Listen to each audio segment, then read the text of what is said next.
हाय दोस्तों, कैसे हो आप लोग। आप सब ठीक हो ना।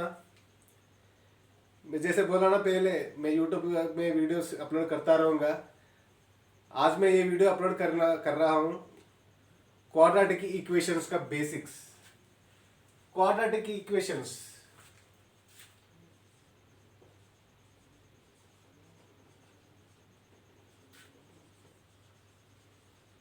अगर कोई भी इक्वेशन ऐसा फॉर्म में रहने से a x square plus b x plus c equals to zero, ऐसा फॉर्म में रहने वाले कोई भी इक्वेशंस को हम क्वाड्रेटिक इक्वेशंस बोल सकते हैं। इसमें क्या है एक कंडीशन की, ये should not equals to zero and A and B comma C this belongs to R. R मतलब क्या है, रियल नंबर, कोई भी रियल नंबर ले लो, ए बी सी ऐसा ये इनका पोजीशन में कोई भी रियल नंबर ले सकते हैं। ऐसे एक एग्जांपल लेंगे, हम एक क्वाड्रेटिक इक्वेशन बनाएंगे जैसे 3x square plus 4x plus 7 equals to zero. ये क्वाड्रेटिक इक्वेशन बन जाएगा। एक दूसरा इक्वेशन बनाओ जैसे x square 1x square plus 2x plus 3 equals to zero. ये भी एक क्वाड्रेटिक इक्वेशन है, क्योंकि यहाँ एक्स स्क्वायर का कोफिशिएंट ये is not equal to zero here, B is not equal to zero and C is not equal to zero. And अगर देखो, बट ये पहला कंडीशन ये तो ये जरूरी सेटिस्फाई करना है क्वाड्रेटिक इक्वेशन का। अगर मान लो b x plus zero, b x plus c equal to zero, ये क्वाड्रेटिक इक्वेशन नहीं हो सकता है। ये एक किस टाइप का इक्वेशन बनेगा, ये एक लीनियर इक्वेशन बनेगा। लीनियर इक्वेशन मतलब इसका स्क्वायर टर्म नहीं रहेगा, बट इसका डिग्री कितना है, ये स्क्वायर ये टर्म को हम डिग्री बोलेंगे। ये अगर ये डिग्री इसका 1 है, अगर 1 रहेगा x पावर 1 है तो इसका डिग्री 1 बोल सकते हैं। अगर इससे 1 से ज्यादा रहना है, इसका मतलब क्वाड्रेटिक इक्वेशन का डिग्री 1 से ज्यादा रहना है, तभी वो क्वाड्रेटिक इक्वेशन बनेगा। कोई भी इक्वेशन जैसे सर्किल का इक्वेशन मान लो, सर्किल का इक्वेशन क्या है, अगर देखो X square X plus H R X minus H whole square plus Y minus H R Y plus H whole square equals to zero. इसका सॉल्यूशंस क्या आएगा हमको फाइनल में, अंत में क्या आएगा, एक क्वाड्रेटिक इक्वेशन ही बनेगा। जहां तक हमको +2 तक हम जहां भी कोई भी प्रॉब्लम करेंगे उसका सॉल्यूशन या नहीं तो उसका प्रोसेस कोई भी हमको क्वाड्रेटिक इक्वेशंस का बेस्ड ही है। उसके अलावा हम थोड़ा इंजीनियरिंग में जाने से थोड़ा कम, थोड़ा और डिग्री ज़्यादा वाला का इक्वेशन आएगा। पर +2 तक हमको सिर्फ ये क्वाड्रेटिक इक्वेशंस अगर थरोली आएगा तो most of 50% of the problems mathematical 50% of the mathematical problems we can solve from the quadratic equations. So we have to be very careful when doing the quadratic equations. And I hope आपको ये समझ में आ रहा है कि ये quadratic equations का importance क्या है। तो फिर आप थोड़ा ध्यान से सुनिए। ये क्वाड्रेटिक इक्वेशंस का हमको सॉल्यूशन में पहले क्वाड्रेटिक इक्वेशंस अगर देख लो, ये क्वाड्रेटिक इक्वेशंस हम ये ले लेंगे कि x square plus 3x plus 4 is equal to zero. ये क्वाड्रेटिक इक्वेशन है ना, हम एक क्वाड्रेटिक इक्वेशन बनाएंगे ऐसे जैसे x square minus 3x plus 2 equal to zero. ये भी एक क्वाड्रेटिक इक्वेशन है ना, तो इसका सॉल्यूशन पता करना है। इसका सॉल्यूशन कैसे पता कर सकते हैं, सॉल्यूशन का मतलब एक्स वैल्यूज में एक्स का प्लेस में जो भी हम वैल्यू सब्स्टिट्यूट करें उस वो वैल्यूज की वजह से ये पूरा इक्वेशन हमको ये जीरो से सेटिस्फाई करना है, तभी उसको हम सॉल्यूशन बोल सकते हैं। इसका सॉल्यूशन क्या होगा, इसका सॉल्यूशन के लिए एक फार्मूला एक फार्मूला है, वो फार्मूला हम डिराइव भी कर सकते हैं। पर अभी मैं सिर्फ ये फार्मूला बता रहा हूँ। एक्स का वैल्यू क्या हो सकता है, x equals to minus b plus और minus under root b square minus 4ac by 2a। Plus और माइनस मतलब क्या है, 2 रूट बनेगा। ये स्क्वायर का इक्वेशन है तो इसके लिए 2 रूट बनेगा। अगर क्यूब का इक्वेशन है होगा तो हमको 3 रूट्स बनेगा।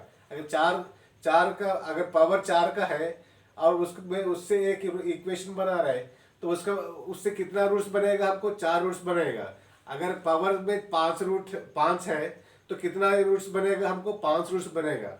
ऐसे मतलब हम जनरल इक्वेशन क्या लिख सकते हैं उसको, f of x equals to a x square plus b x plus c equals to zero. ये क्वाड्रेटिक इक्वेशंस का, अगर f of x equals to a x cube plus b x square plus c x plus d equals to zero, ये क्या है? ये square से ज्यादा है, ये थर्ड डिग्री इक्वेशन है। ये किससे थर्ड डिग्री इक्वेशन बनेगा? अगर फोर्थ डिग्री इक्वेशन चाहिए तो हमको f of x equals to a x power 4 plus b x cube plus c x square plus d x plus e equals to zero.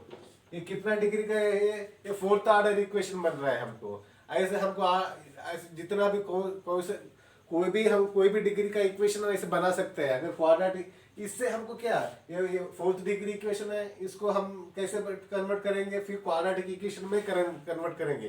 जैसे theory of equation का आपका एक chapter है intermediate में, उसमें क्या है, उसमें ये फोर्थ डिग्री इक्वेशन ना तो थर्ड डिग्री इक्वेशन देता है, उसका सोल्यूशन पता करने को हमको बोलेगा।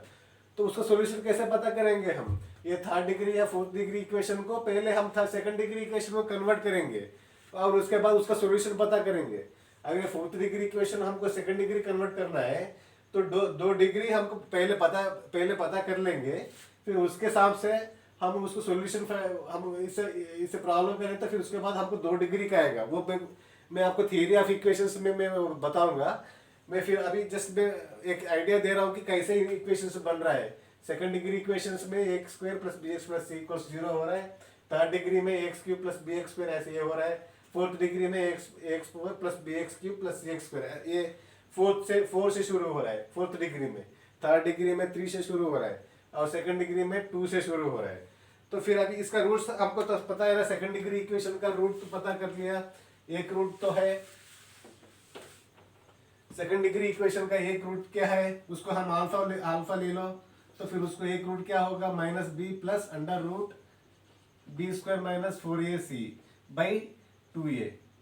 तो हम इसको क्या कैसे इसको स्प्लिट करें, तो स्प्लिट करने से क्या मिलेगा हमको, माइनस बी बाई 2a एक हो रहा है plus under root b square minus 4ac by 2a। तो और एक क्या रूट है, beta is equals to minus b minus under root b square minus 4ac by 2a। तो हम इसको कैसे स्प्लिट कर सकते हैं, minus b by 2a minus under root b square minus 4ac by 2a। तो इसको हम सम करेंगे पहले। इसको सम कैसे है, सम मतलब एडिशन। तो एक रूट अल्फा है एक रूट बीटा है, तो उसका सम क्या है, अल्फा प्लस बीटा। तो अल्फा प्लस बीटा इक्वल्स क्या होगा, दिस प्लस दिस। ये क्या है, तो minus b by 2a plus under root b square minus 4ac by 2a। तो बीटा क्या है, तो ये प्लस है, तो समी कर रहे ना, तो plus beta minus b by 2a। तो प्लस इंटू माइनस क्या होगा, माइनस होगा। तो minus b by 2a, next plus into minus क्या है, माइनस है। तो under root b square minus 4ac by 2a। तो इसका रिजल्ट क्या होगा हमको, ये माइनस बी है ये माइनस बी है, तो दोनों माइनस है तो माइनस ही रखेंगे। तो एक माइनस बी और एक माइनस बी बाई 2a और एक माइनस बी बाई 2a, क्या होगा, माइनस 2b बाई 2a। तो एक ये plus under root b square minus 4ac by 2a है और एक minus under root b square minus 4ac by 2a है। ये प्लस माइनस ये क्या होगा, ये जीरो बन जाएगा ना। प्लस 1 माइनस 1 क्या हो सकता है, जीरो होगा। जैसे मैं इसका वैल्यू ये समथिंग कुछ भी ले लो और इसका वैल्यू कुछ भी ले लो, इसका प्लस और एडिशन माइनस क्या हुआ है, जीरो बन जाएगा ना। तो हमको क्या बच गया, हमको लास्ट में माइनस बी बाई 2a बचा ना। तो माइनस टू माइनस सॉरी ये 2 और ये 2 कैंसिल हो गया, हमको लास्ट में क्या बचा, माइनस बी बाई ए। तो सम ऑफ द रूट्स क्या है, alpha plus beta is equals to minus b by a. So next चलते हैं product of the roots. Product of the roots मतलब मल्टीप्लाई करना है। अब हमको अल्फा वैल्यू पता है, बीटा वैल्यू पता है। अल्फा क्या है, alpha is equals to minus b plus under root b square minus 4ac by 2a। Beta is equals to minus b minus under root b square minus 4ac by 2a। इसको हम multiply करना है, product of the roots. Product of the roots multiply करने से क्या बनेगा हमको, alpha into beta है ना। तो अल्फा क्या है, minus b by 2a plus under root b square minus 4ac by 2a है ना। तो फिर बीटा वैल्यू क्या है, तो minus b by 2a minus under root b square minus 4ac/2a। हम अभी क्या करेंगे, इसको ये मान लेंगे माइनस b/2a को, under root b square minus 4ac/2a को हम b मान लेंगे, तो यहाँ पे भी a बनेगा और ये भी b बनेगा। तो फिर ये कैसे फॉर्म में आ रहा है, तो a plus b into a minus b. इसका रिजल्ट क्या बनेगा, a plus b into a minus b equals to a square minus b square. यहाँ ये क्या है, माइनस b/2a, तो इसको स्क्वायर करेंगे, माइनस b/2a को स्क्वायर करो, फिर ए स्क्वायर बन गया, फिर माइनस बी स्क्वायर, बी क्या है, under root b square minus 4ac/2a, इसका होल स्क्वायर करो, इसका क्या मिलेगा अंत में, तो minus b square minus b whole square is equals to b square होगा ना, minus b into minus b is equals to b square. Denominator में क्या आएगा, 2a होल स्क्वायर। यहाँ पे आपको समझना है कि 2a होल स्क्वायर, 2a पूरा 2a को होल स्क्वायर आएगा, 2a whole square is equals to 2 square into a square is equals to 2a square is equals to 4, a square का ए स्क्वायर ही बनेगा, तो यहाँ पे 4a स्क्वायर आएगा, minus ये वहाँ न्यूमरेटर में क्या है, under root b square minus 4ac है ना, इसका स्क्वायर क्या बनेगा हमको, बी स्क्वायर माइनस 4ac, क्योंकि रूट और स्क्वायर कैंसिल हो जाएगा ना। फिर डिनोमिनेटर में 2a का स्क्वायर सेम वो स्टेप है, उसका डिनोमिनेटर में क्या आएगा, 4a स्क्वायर। यहाँ इस स्टेप में हमको डिनोमिनेटर में क्या मिल रहा है, हमको 4a स्क्वायर ही है ना, तो फिर हमको एलसीएम क्या ले लेंगे, 4a स्क्वायर ले लेंगे। तो न्यूमरेटर में क्या आ रहा है, बी स्क्वायर, तो ये माइनस है ना, तो इसको पूरा ब्रैकेट में रहो, क्योंकि यहाँ पे माइनस आ रहा है, अगर प्लस आता तो हमको माइनस इंटू प्लस माइनस ही आएगा, तो इसलिए तब हमको इतना ब्रैकेट लगाने की जरूरत नहीं है। अगर बी यहाँ पे बी माइनस आ रहा है तब हमको ब्रैकेट लगाना है, नहीं तो हम कंफ्यूज हो जाएंगे। ऐसे प्रॉब्लम्स में हम मतलब गलत आंसर्स में जाने की बहुत कोशिश हो सकता है, इसलिए अगर यहाँ पे ब्रैकेट आ रहा, यहाँ पे माइनस आ रहा, तो ब्रैकेट लेना जरूरी है। तो हमको माइनस इंटू प्लस क्या होगा, minus b square, next minus into minus plus बनेगा ना, तो प्लस 4ac, क्या बचा हमको, बी स्क्वायर कैंसिल हो जाएगा, तो 4ac/4a स्क्वायर, यहाँ पे 4 कैंसिल हो जाएगा, ये और ये स्क्वायर कैंसिल हो जाएगा, हमको क्या बचा है, हमको लास्ट में alpha into beta is equals to क्या बचा है, c/a। अभी समझा ना, आपको समझ में आया ना कैसे आया ये alpha plus beta is equals to minus b/a और alpha beta is equals to c/a। तो फिर अगले वीडियो में हम मिलेंगे दूसरा कॉन्सेप्ट से, और थैंक यू, धन्यवाद। अगर मेरा वीडियो आपको समझ में आया और पसंद आया तो please like share and subscribe. See you.